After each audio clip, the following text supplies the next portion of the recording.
Muy bienvenidos a esta serie de breves conferencias sobre distintos aspectos del cambio. Voy a orientarlo de acuerdo a mi trayectoria y a mi profesión como psicóloga transpersonal, entendiendo que el cambio es un cambio interior y que es espiritual. Creo que si definimos la espiritualidad como aquello que realmente pone la vida del derecho, como lo que invierte todas las inversiones, como lo que por fin nos devuelve el sentido profundo a la vida, el sentido de pertenencia y por fin trae las soluciones, estaríamos definiendo la espiritualidad bien, porque en definitiva la vida es espiritual. Verla del derecho es tener los valores que nos llevan a la rectitud, porque en definitiva hay un descenso desde el alma hacia la personalidad y la personalidad es el reflejo. Entonces, en la personalidad vivimos en el mundo de los reflejos, como cuando vemos un árbol reflejado en un lago. Le vemos la copa hacia abajo y el tronco hacia el cielo. Es decir, está patas arriba. Nosotros también estamos patas arriba, invertidos. Entonces, para volver a tener la cabeza hacia el cielo, para volver a estar conectados con lo superior, para poder volver a estar conectados con el sentido profundo y bueno de las cosas, realizar algunas inversiones. Yo recuerdo la primera vez que oí este concepto fue del maestro Kumar y él lo relataba cuando él de joven a ver a un maestro. Vio en su escritorio el busto de Pitágoras, pero invertido, y le consultó a ese maestro por qué el busto está invertido. La respuesta fue: para recordarme constantemente que algunas veces todavía yo veo las cosas al revés. Cuando vemos con los ojos de la sabiduría, cuando vemos con los ojos del alma, encontramos soluciones, armonizamos, funcionamos en la dirección del bien mayor. Eh, Nos resolvemos los problemas a nosotros y se los resolvemos a los demás. Entonces, la charla de hoy tiene todo que ver con esa visión espiritual que es volver a poner las cosas del derecho. No porque haya un error en que estén al revés, sino porque era parte del proceso. El descenso del alma implicaba esas inversiones y todo el juego, toda la dinámica, todo el desafío, todo el viaje es poder volver a estar con la cabeza hacia el cielo y con el corazón lleno de estrellas. Una de las frases del maestro, de las paradojas del maestro, de dar vuelta a las cosas para verlas bien, Lao Tse, me conquistó cuando era de mediana edad, porque ya no era joven, son los 30 y pico. Bueno, sí, era joven. La frase aquella que me prendó y que supe perfectamente que no entendía, dice: el sabio vence siempre, porque nunca lucha. Y yo dije, esto es. Lo que pasa es que no lo entiendo, pero esto es. Me llamaba la idea de vencer siempre y me llamaba quizá todavía más la idea de no luchar nunca. A día de hoy diría que se refiere a esos periodos de nuestra vida en que estamos alineados. A veces son cortos, a veces son largos, pero alineados sentimos que todo está bien. Y no es un todo está bien hijo de la resignación, sino que es observar como observa el alma, es sentir profundamente que todo es una lección y que como tal se puede gozar. El sabio no es otra cosa que nuestro propio ser, que nuestra propia alma es. Entonces, si revertimos el reflejo, somos lo que realmente somos. La personalidad fusionada al alma es el ser que tiene un vehículo correcto y que se comunica correctamente con la vida. Entonces, bueno, pues la nota del ser es la paz incondicional. entonces todo se puede gozar, entonces todo está bien, entonces vencemos siempre, todas las veces. Vivir espiritualmente no tiene que ver con lo religioso, tiene que ver con la verdad. Encaminarse a la verdad, entonces, es en una de las primeras dimensiones ascender desde el plexo solar al corazón. En el plexo solar el ego está separado, está orientado a recibir, está orientado a sus deseos y por lo tanto está lidiando con sus frustraciones. Y el amor será egoísta. En el corazón humano, que es la sede de la luz del alma, que es el salto de conciencia que miles y miles de personas estamos dando, la mente se vuelve sabia, se dan algunas de esas inversiones y el amor se vuelve altruista. Es maravilloso recomendar que los lectores que quieran se relacionen con el Instituto de las Matemáticas del Corazón, en donde se nos dice que el corazón tiene un cerebro, que el corazón tiene inteligencia, que tiene 40.000 neuronas, que tiene un campo magnético 50.000 veces más potente que el campo del cerebro, y que cuando el cerebro se asocia correctamente al corazón, recibe los impulsos y puede ser permeado. Es decir, que el corazón humano, según los científicos, no es en lo absoluto un estado de ánimo, sino que es un estado de conciencia inteligente. Pasando entonces a esas inversiones que estamos llamados a realizar para ascender a nuestro corazón, quizá también sea bonito, ya que nos estamos acercando, unir ideas. La ciencia entonces nos dice que el corazón coherente es un corazón que permea el cerebro y que le permite percibir de otra manera, ser creativo, liberarse del pasado, permite la salud, permite las correctas relaciones, permite el pensamiento creativo, permea todas las estructuras cerebrales produciendo cambios. Muy bien, hasta ahí la ciencia.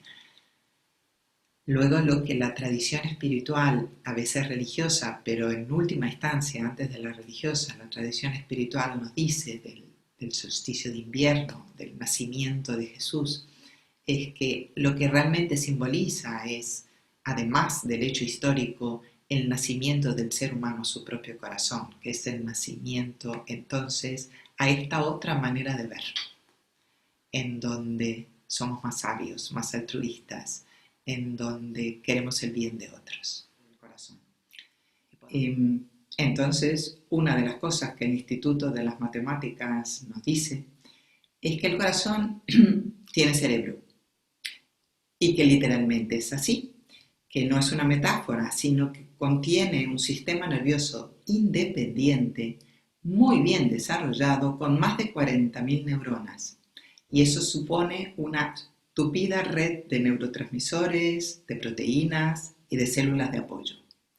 Es decir, que el corazón tiene una inteligencia aparte, complementaria, diferente y superior a la del cerebro. Gracias a esos circuitos elaboradísimos, el corazón puede aprender, recordar y cambiar la manera cuando se asocia a la mente de nuestra forma de percibir la realidad. Hay una comunicación permanente entre la cabeza y el corazón y se da de varias vías. Una es neurológica y tiene que ver con la transmisión de impulsos nerviosos. En ese sentido, es fascinante saber que la vía hacia arriba, desde el corazón hacia la cabeza, es todavía más activa que la vía descendente. Es decir, es el corazón quien envía más información al cerebro que viceversa. En el caso de la parte bioquímica, esa nos es más familiar. Bueno, pues hay hormonas y hay neurotransmisores que comunican el corazón con el cerebro. Para los amantes de la ciencia, decir que es el corazón quien produce la hormona ANF y esta es la que asegura la homeostasis, el equilibrio de todo el cuerpo. Uno de los efectos es inhibir la producción de la hormona del estrés y liberar la oxitocina, conocida, claro, como la hormona del amor. Ese campo magnético tiene que ver con la coherencia cardíaca, cambia en función del estado emocional. Se define coherencia cardíaca como las ondas del corazón cuando son regulares entre los valles y las crestas. Y tiene que ver con sentimientos armónicos. Es decir, se desarmoniza o se vuelve incoherente cuando tenemos miedo o tenemos ira, que es cuando está activada la parte primitiva del cerebro, el tallo cerebral. Bueno, o en las amígdalas que tenemos conflictos. Entonces, las ondas cerebrales que van a determinar todo el estatus del organismo pueden sintonizarse con las ondas coherentes del corazón si el ritmo cardíaco es coherente y posibilitar otra manera de ver, otra manera de pensar, otra manera de vincularse y otro estatus completamente diferente para la salud. En definitiva, todo esto dicho con una sola frase: el amor del corazón no es una emoción, es un estado de conciencia inteligente. Ese estado de conciencia inteligente, ese corazón humano, es algo a lo que acceder cuando fomentamos las actitudes vinculadas a la sabiduría. Entonces, se trata de invertir, como decíamos, muchas de las actitudes del cerebro antiguo, de la dimensión animal en nosotros, que evidentemente sirvió, que evidentemente nos sirvió para la supervivencia y que tenemos que observar desapegadamente, sin juicio, y así podernos liberar de las actitudes que son regresivas, que tienen que ver pues, o con el miedo, o con la ira, o con la frustración, o con el mal manejo del deseo, o con los apegos. Para ese proceso, entonces, muy concretamente, llegar a la sabiduría a través de invertir la manera de la mente egoica de ver las cosas. Entonces vamos a enumerar algunas de esas inversiones dichas por los verdaderos sabios, por quienes hollaron el camino y conquistaron el camino y pueden hablar, para que todos nosotros que estamos avanzando en algún grado en ese camino podamos tener la orientación y avanzar juntos. En todo este proceso, en este fin de año, si uno mira el cambio que la vida nos pide, el cambio al que estamos invitados, no puede sino ser un cambio espiritual. Se va a manifestar si se da, si se sigue dando, si como piezas de dominó los cambios de unos favorecen los cambios de otros y los de cada uno de nosotros favorecen los de las instituciones, y si los países logran unas legislaciones internacionales que efectivamente estén en línea con la verdad, con lo bueno para todos. En el caso de que favorezcamos ese proceso, tendremos la verdadera abundancia, que es paz y que es correctas relaciones. Entonces esas inversiones a las que nos podemos dedicar, podemos elegir una o dos y trabajar en ello, consagrarnos a ello. Una sería no contentarse con aprender conocimientos, porque solo aprender lleva al orgullo. En cambio, practicar, y luego practicar, e incorporarlos. Eso lleva a la transformación. Y además eso nos mantiene flexibles, humildes. Otra sería no buscar la armonía en las circunstancias externas, sino buscarla en el trabajo interior, en que la mente cambie su forma de pensar. Un ejemplo de esto sería no ver los conflictos como una calamidad, verlo como una oportunidad para una nueva orientación, para un nuevo esfuerzo. No ver los errores como sinónimo de fracaso, verlos como un marcador que muestra por dónde no es. Al final los errores son la única forma de aprender. Henry Ford, recuerdo que solo conquistaba ejecutivos que ya hubieran fracasado. porque consideraba que esos son los que de verdad sabían. Otra inversión que podemos realizar es no enfocar la mente en el por qué las cosas suceden, orientar la mente a cómo, que es cómo resolver, y a para qué, que le da la óptica de futuro y le da la óptica optimista y le da la óptica de aprendizaje a cualquier situación. Otra recomendación de la sabiduría es no asociarnos a lo físico denso, a lo material, a los logros externos, asociarnos a la belleza, asociarnos a la verdad, asociarnos a un ritmo que permite el cambio, al ritmo de la vida interior. No trabajar nunca al margen de las necesidades de la sociedad, sino servir a la sociedad. No escapar a las situaciones que nos disgustan. Esta es buenísima. Si logramos esto, hacemos un proceso maravilloso. Si nos disgusta la situación, nos encontramos en el polo del conflicto y toda situación tiene un polo de armonía y un polo de conflicto. Cuando aceptamos la situación podemos llegar a una nueva comprensión y a una síntesis y por lo tanto a la parte de armonía de la situación, es decir, a la lección que la situación siempre traía. Todo dolor, todo conflicto tiene una lección de luz y de amor, como dice el mantra. Otra inversión, y esa ojalá en el sistema educativo, bueno, y nuestras actitudes, no competir, sí cooperar. Incluir siempre, no excluir. Y no orientarse al bien para uno mismo, orientarse al bien para todos. Que la vida que nos ama, la vida que sabe, si buscamos el bien de todos, se va a ocupar de nosotros y lo hará en abundancia. Si nos orientamos a la sabiduría, comprendemos que nada que conquistemos para el yo separado nunca va a ser suficiente, porque por definición, él es en sí mismo la limitación, él es el cascarón que se debe romper. Por grandes que sean los logros del yo separado, sean sociales o sean materiales, él por definición, la personalidad por definición, no va a experimentar la unidad ni el verdadero amor. Es la personalidad conectada a su fuente, es el reflejo que se revierte, es nuestro verdadero ser quien experimenta la unidad y experimenta el verdadero amor. Entonces la personalidad es maravillosa, es como el caballo que cuando está en orden obedece al jinete y es gloriosa, pero cuando va por libre nos da problemas.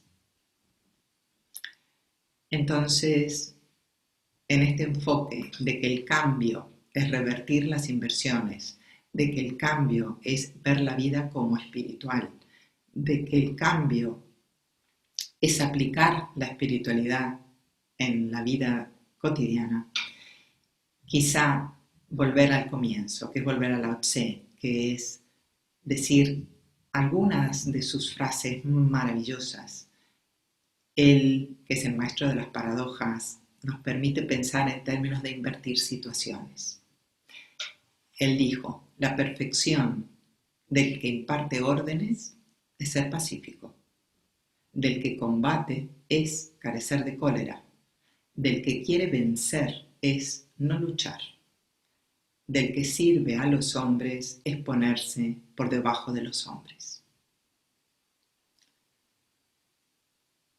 Cuando te das cuenta de que lo que haces a otro te lo haces a ti mismo, habrás entendido una gran verdad. Si no puedes avanzar una pulgada, retrocede un pie. Un hombre con coraje externo se atreve a morir. Un hombre con coraje interior se atreve a vivir.